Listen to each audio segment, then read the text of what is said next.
Nesse ponto das lembranças amargas, Marita, como ave repentinamente ferida, estirou o corpo desgovernado e abandonou-se às lágrimas.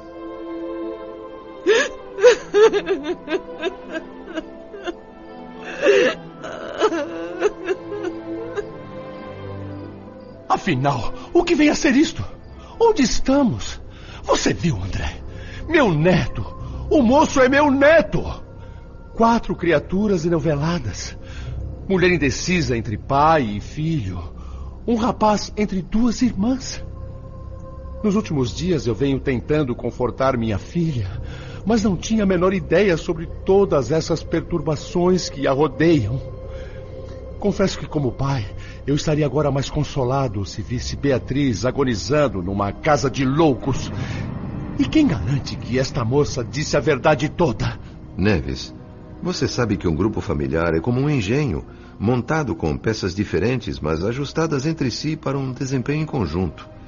Cada componente é parte das realidades entrosadas no todo. Marita foi sincera, expôs o que sabe.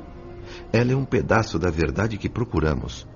O que você conceitua por verdade toda, só poderemos conhecer consultando as pessoas a quem ela hospeda em seu mundo íntimo. Imagine, Gilberto não passa de um menino. Se pelo menos o pai auxiliasse. Mas Nemésio é caso de manicômio, não tem mais conserto. Entendo a posição desta menina. É correta, digna, confiou. Não tem culpa se foi violentamente lesada por um animal.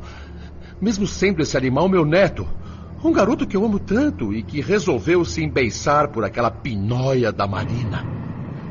Poderia ser o marido desta jovenzinha, uma esposa ideal, dona de casa, sob medida para um homem de bem. É incrível. 2 moças crescem numa mesma família e são tão diferentes. Uma pomba e uma serpente. Sua irritação é compreensível, Pedro, mas não constrói nada. Se estamos aqui para ajudar, emendar e proteger, nossa tarefa deve ser realizada com discernimento e serenidade. Todo o bem que pudermos plantar neste grupo resultará em benefícios para sua filha.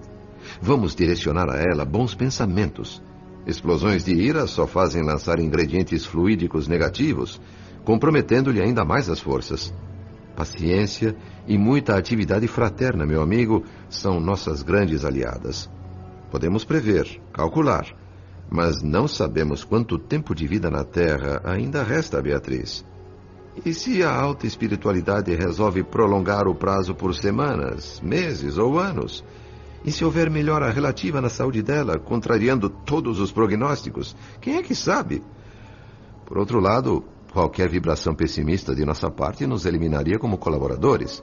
São compassivos e prestimosos os nossos supervisores, mas com certeza nos afastariam do caso imediatamente para o bem da enferma, para livrá-la de nossa carga fluídica perniciosa. Iríamos cuidar de tarefas talvez mais suaves e reconfortantes em outra parte, como quem recebe um prêmio por serviços prestados. Gostaria disso, meu amigo? Não, não. Abandonar minha filha nesta altura me deixaria em pior situação ainda. Volto a insistir que me compreenda, André. A aprovação é minha, mas os estilhaços acabam atingindo a quem estiver por perto. O que posso fazer para evitar? Há muito tempo venho praticando a compreensão, o despreendimento, assistindo os seres necessitados, analisando e mitigando os sofrimentos alheios. De repente, o analisado sou eu. Meu íntimo está sendo esquadrinhado, testado, checado.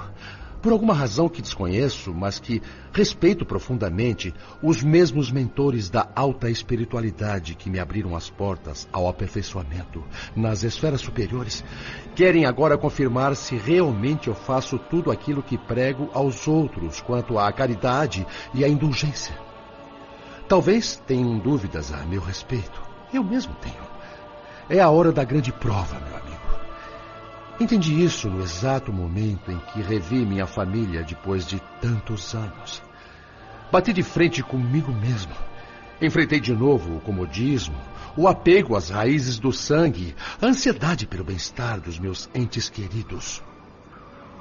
Tudo o que eu era, enquanto encarnado, voltou à tona como um furacão devastador.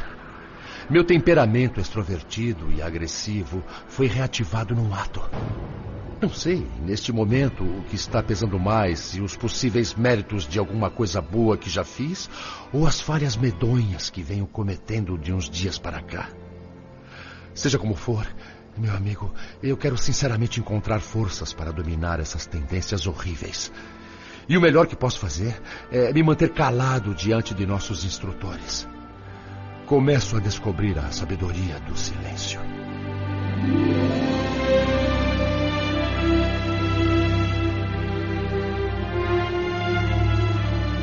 Era comovente a submissão do companheiro. Ponderei que estávamos os dois no mesmo patamar. Não precisaria ele ficar tão preocupado com o que eu pudesse pensar. Declarei não possuir nenhum traço de superioridade em relação a ele.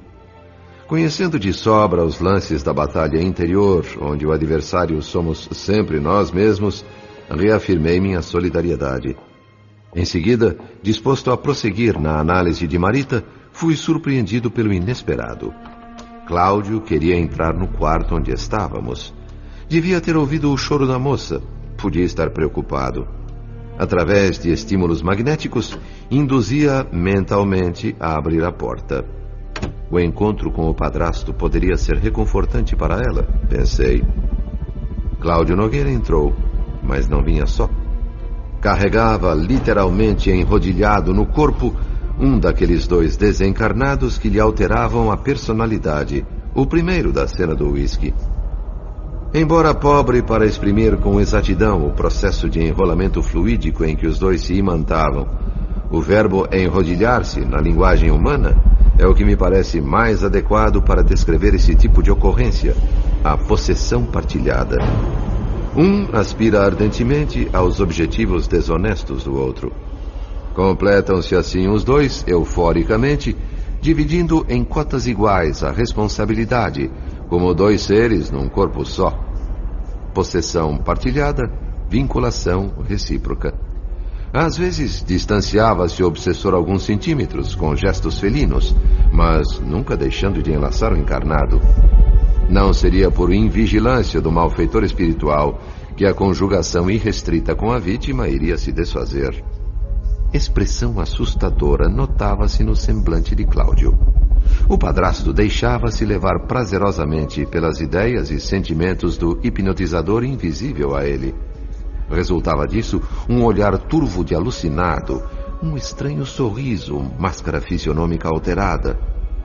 Marita, limitada em suas percepções, via nele um homem comum.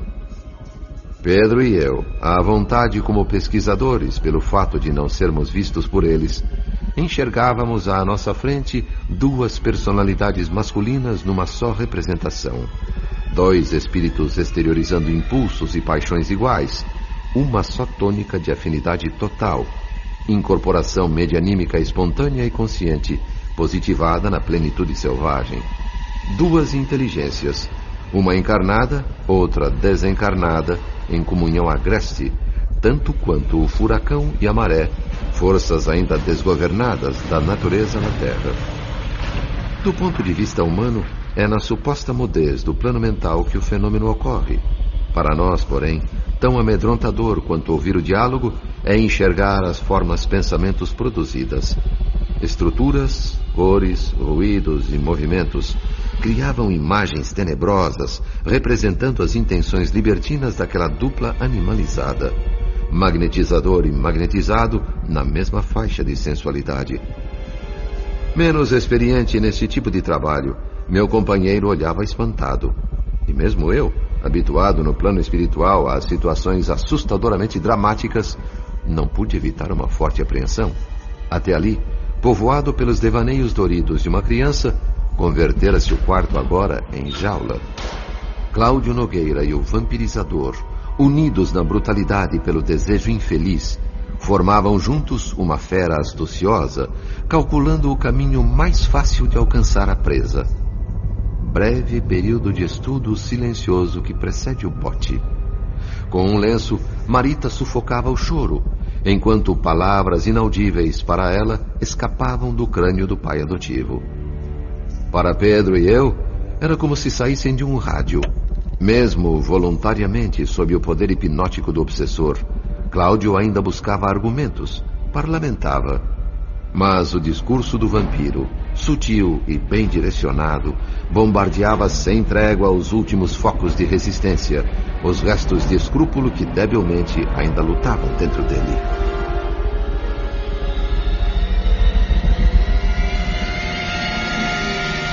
O amor, Cláudio, é isto. Anos e anos de espera por um minuto de felicidade. Mulheres existem aos milhões, mas esta é única. Só ela pode matar a nossa sede. Muitas árvores há no caminho de um pássaro viajante.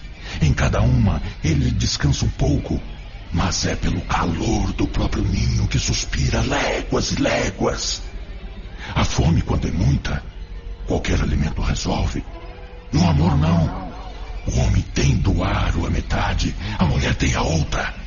O círculo perfeito e harmonioso só existirá se as metades forem da mesma substância. Impossível fundir ouro com madeira.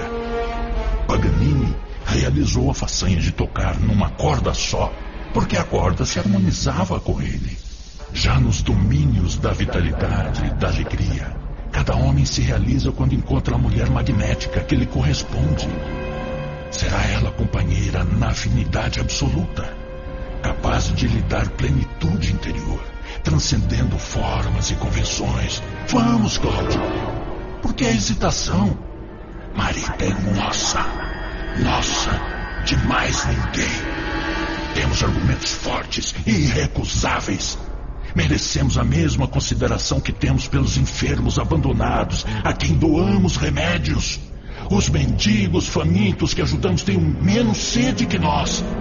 Sofredores é o que somos, meu caro. Por que tão pouca simpatia por nós? Os enlouquecidos pela fome de ternura terão menos valor que os infelizes mortos nas ruas por falta de pão?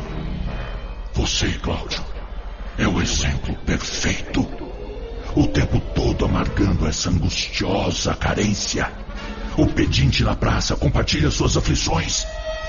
De que adiantam seu belo salário, seu físico privilegiado e as noitadas de lupanar, se o amor verdadeiro grita insatisfeito na sua carne? Um cão atirado à sarjeta, escoiciado e ferido. Esse é o seu retrato hoje. Marita, é a compensação. Quando o fruto amadurece, o direito é do cultivador.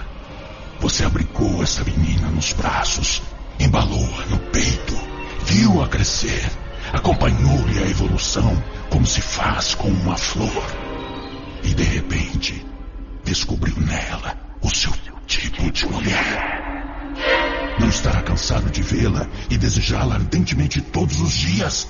Como pode resignar-se ao suplício da distância vivendo tão perto? Mas eu criei essa moça como sendo minha própria filha. Filha? Que filha, Cláudio? Isso é um artifício social, nada mais. Ela é apenas uma mulher. E quem garante que esta bela jovem também não espera pelo seu beijo?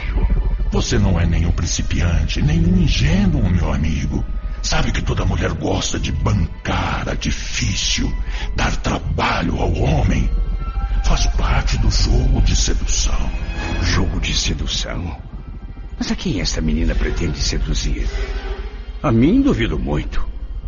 O eleito do coração dela é outro, mais jovem que eu.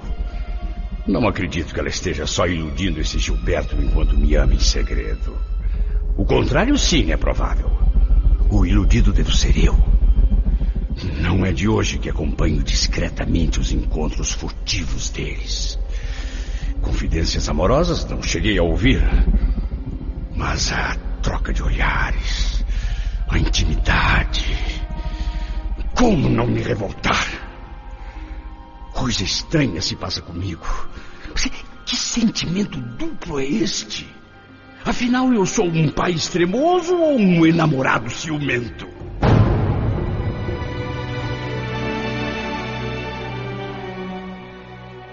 Como pai indignado, Cláudio quase chegara a dar parte de Gilberto à polícia como corruptor de menores em franco assédio à sua filha adotiva. Só não o fez porque descobriu na mesma ocasião que sua filha legítima, Marina, passava noites em hotéis suspeitos. E a maneira como se inteirou disso não situava Cláudio em posição moralmente confortável que o autorizasse a denunciar o rapaz à polícia. Homem de prolongada vida noturna, passou a esbarrar com a filha em recantos de prazer altamente comprometedores. Nesses lugares, ela repartia cautelosamente seu amor entre Nemésio e Gilberto, pai e filho, sem que um soubesse do outro. A vida desregrada de Marina tornara-se uma calamidade inevitável para Cláudio. Atormentado, via a licenciosidade invadir o seio da família, sem que ele pudesse impedir. Há muito tempo, seu casamento com Márcia vinha sobrevivendo para manter as aparências. Uma aversão instintiva e recíproca os afastava cada vez mais. As rixas e discussões do começo foram se convertendo em cansaço, indiferença total de um pelo outro. Cada um com suas aventuras extraconjugais, cada qual com seu caminho. Marina, evidentemente, seguira a trilha da mãe. Sempre que se reuniam à mesa, comportavam-se como 3 animais inteligentes, dissimulando o desprezo recíproco através da convenção, do sarcasmo e da zombaria. A Cláudio restavam só Marita como tábua de salvação e o dilema persistente: pai dedicado ou louco apaixonado.